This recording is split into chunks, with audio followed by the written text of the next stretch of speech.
The news isn't reporting on it anymore, so here is what's happening. Florida got hammered with 2 major hurricanes in less than 2 weeks. The first one, Hurricane Helene, destroyed this town of Paso Grill in Florida.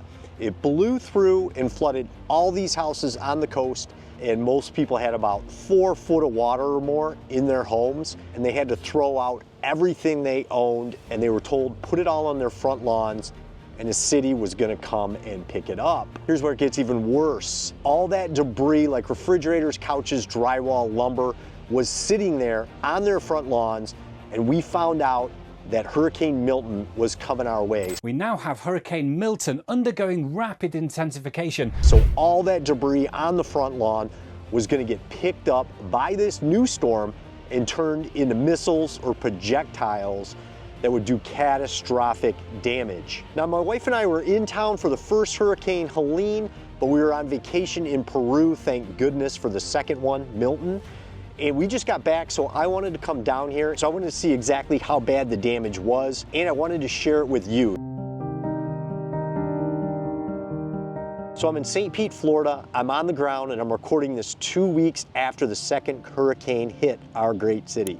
So Hurricane Helene, you can see all of this sand that was blown in with all the water that came in. I'm on a main street here in Paso Grill, if you can tell, and it's blocked off. The street was full of sand, and they managed to pile it all up. You can see behind me, they're sifting through it, and they're gonna put it back on the beach. Hurricane Helene was 100 miles offshore, and it did all this damage. It made landfall as a Category 4 hurricane on September 26, and it only goes up to a Category 5, by the way. It had wind gusts in St. Pete around 82 miles per hour, and at landfall, where it hit in Florida, it was 140 mile an hour sustained winds. More than 250 people were killed throughout multiple states, and it devastated Florida, Georgia, South Carolina, North Carolina, Virginia, and Tennessee. So with this hurricane, massive flooding was the issue. Again, it pushed all this sand that you see up to all these buildings, and it covered this street in sand. Now, this is 2 weeks after the hurricane, like I said, and they are still not back to normal. There's a lot of businesses that are closed down and are really hurting from this. Now, the second hurricane was Milton, and that one hit 40 miles south of us in Siesta Key area. That was a Category 3 at landfall, and that hit on October 9th. The wind speeds there reached 101 miles per hour in St. Pete, so the wind with that one was the major factor. It reached 120 miles an hour at landfall in Siesta Key. 14 people unfortunately died in that one, and storm surge was non-existent in Milton.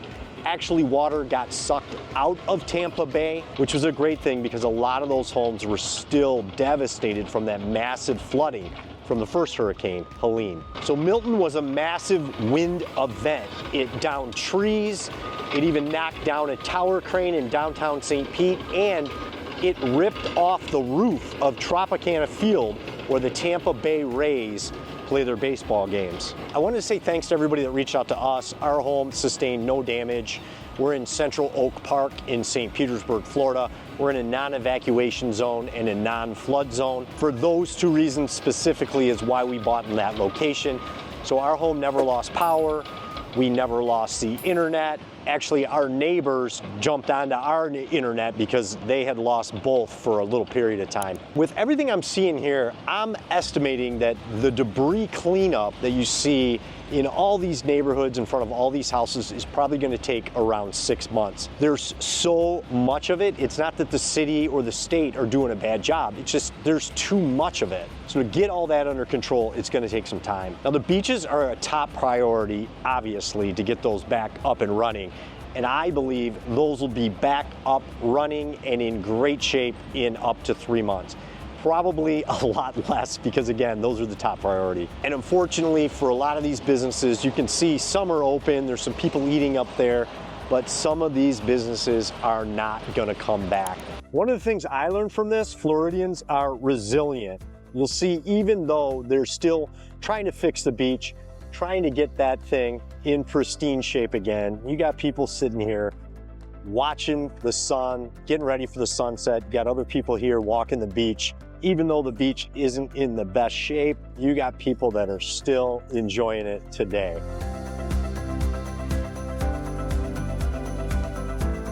If you're gonna move to Florida, buying on the coast in a flood zone, buy houses that are newer built and built up to the current hurricane building codes. The first 10 foot or so of a house needs to be a garage, and your living space is gonna start on top of that. But if you're like me and you don't have on the water kind of money, then I would focus on buying a home like we did in a no flood zone and no evacuation zone. When you hear the news, you're gonna hear them saying things like, oh, people are leaving Florida, don't go to Florida. Florida's got all these kind of problems. Listen, Florida is still paradise, and this is real estate in paradise. So don't believe everything you hear on the news. People are still coming here. It's still the place to be. The quality of life is amazing. So if you are planning on moving here, just make sure you buy right and buy in the right location and come enjoy paradise with me. I got another video right here about how to buy the right house in the right location, and it's the reason our little house survived 2 hurricanes with no damage. Click this video and I'll see you there.